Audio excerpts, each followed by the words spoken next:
Hunting.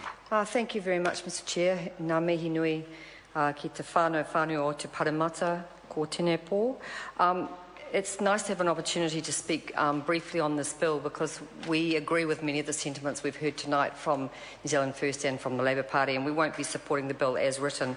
My colleague was just referring to the marginalisation of Pacific peoples through the overall process of the bill, but we're on part two, so I'm going to address my comments primarily to part two and to tautoko the comments of some of my colleagues about the confusing nature of it. The first statement in part two, 14, seems clear that the Arts Council may designate community arts providers.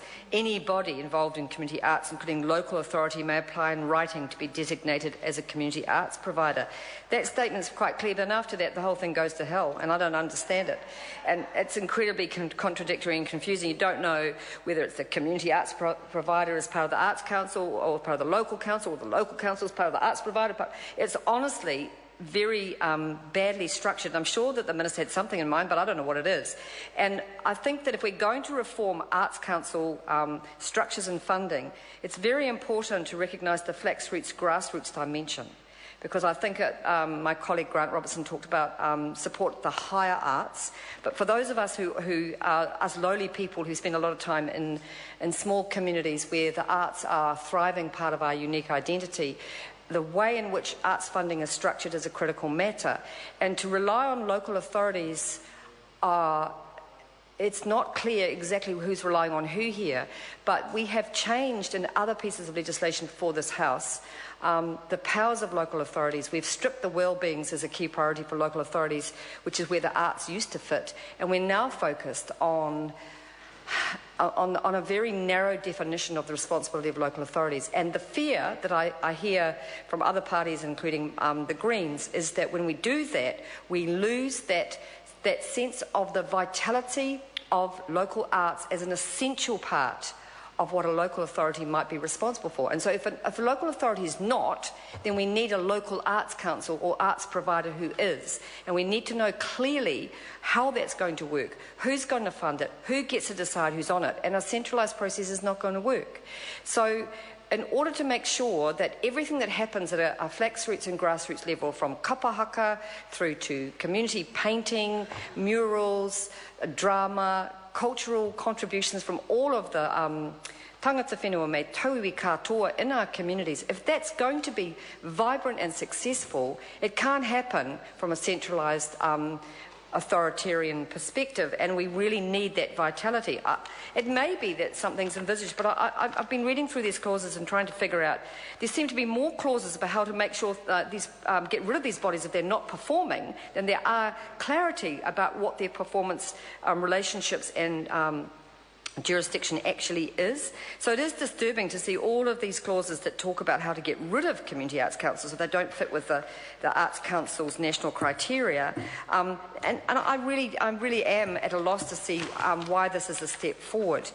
We have concerns overall about the bill, but we would like to have supported it. We're great believers in the arts. We passionately believe that the success of our communities is through the success of not just sports and economic activity, but arts, which are an economic activity in themselves and provide an incredible amount to communities, but do often need that small grant, that seeding funding.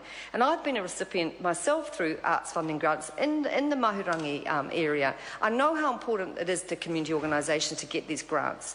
I know how important it is to, in the Hauraki where I live, to our communities, that this money is made available in ways that are transparent and accountable, not just nationally through this bill where they can shut you down if you're not doing it according to their rules, but from a local perspective, because this money is highly contested.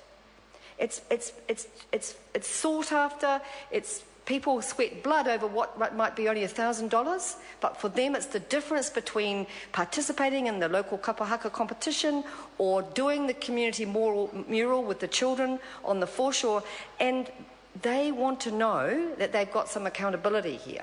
And they want to know that they'll be able to say who's going to decide about this. So it is a shame that we don't know more about what Part 2 actually means and who is going to end up with the resources and with the power. And I think these questions of power are very important in all bills and in all types of issues, but particularly for arts in the community level, because often they're marginalised, Mr Chair. Mr Chair, I just want to take a short remaining call on this, but if at the community level, community arts providers end up being disenfranchised and people who are active at that level feeling they have less power than before, then the Parliament has failed. And it has failed to do something that could be useful, which is to look at the arts sector and say, is it working? For whom is it working? I mean, those are critical questions. And unfortunately, reading part 2, I can't give a critical answer to those questions because I don't think it's well drafted, I don't think it's clear, and the word may appears in virtually every clause. And so there is not a direction. There is a may designate a body, may, if satisfied, do this, may establish a community arts council, may apply in writing. So when you restructure and when we restructure and get rid of all other legislation pertaining to community arts, there needs to be a lot more rigour, a lot more accountability, a lot more clarity, and a lot more commitment to making sure that the flax roots and the grassroots have the power. And so at this point, part 2 to us is something we absolutely can't support. And at the moment, we can't support the rest of the bill either. So it is with regret that we express that, because community arts are the lifeblood. They are the identity, the meaning and the uniqueness of being a citizen and in a group of other citizens in creating your own reality. And we should be supporting that in a coherent manner. Thank you, Mr Chair. Jamie Lee Ross. I move that the question be now put. The question is that the question be now put. Those of that opinion will say aye. To the contrary, no. The ayes have it. Party votes called for. Ask the clerk for a party vote. New Zealand National. 59 in favour. New Zealand Labour. 33 opposed. Green Party. 14 votes opposed. New Zealand First. 7 votes opposed. Māori Party. 2 in favour. Mana. 1 vote opposed. Act New Zealand. 1 in favour. United Future. 1 in favour. Brendan Horan. 1 in favour. Any other votes?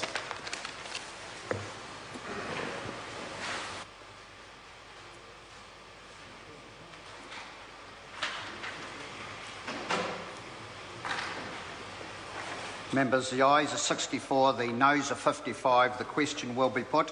First, we have Tracy Martin's amendments as set out on SOP number 35. The question is that the amendments be agreed to. Those of that opinion will say aye. To the contrary, no. The noes have it. So, party votes called for. Ask the clerk for a party vote. New Zealand National. 59 opposed. New Zealand Labour. 33 in favour.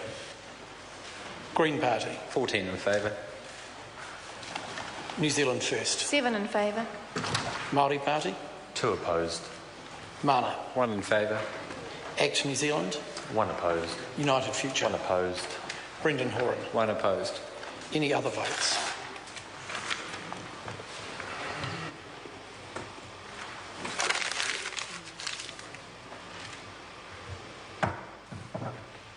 Members, the ayes are 55, the noes are 64. The amendment is not agreed to. The question is at part 2 stand part. Those of that opinion will say aye. To the contrary, no. The ayes have it. So, party votes called for. Ask the clerk for a party vote. New Zealand National. 59 in favour. New Zealand Labour. 33 opposed. Green Party. 14 opposed. New Zealand First. 7 opposed. Māori Party. 2 in favour. Mana. 1 opposed. Act New Zealand. 1 in favour. United Future. 1 in favour. Brendan Horan. 1 in favour. Any other votes?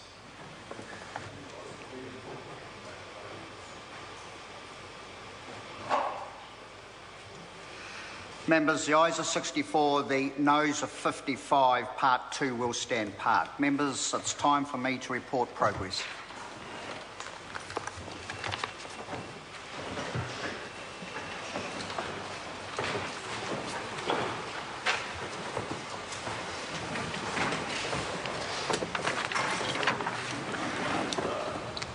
The House is resumed. Mr Speaker, the committee has considered the Consumer Law Reform Bill and reports it with amendment and divided into the following bills: Fair Trading Amendment Bill, Consumer Guarantees Amendment Bill, Weights and Measures Amendment Bill, Second-Hand Dealers and Pawnbrokers Amendment Bill, Auctioneers Bill. The Committee on the Arts Council of New Zealand Toi Aotearoa Bill reports progress. Mr Speaker, I move that the report be adopted. The question is that that report be adopted. Those of that opinion will say aye. To the contrary, no. The ayes have it. The bills divided from the Consumer Law Reform Bill are set down for third reading next sitting day. The Art Council of New Zealand Aotearoa Bill is set down for further consideration in committee next sitting day. The House stands adjourned until 2 p.m. tomorrow.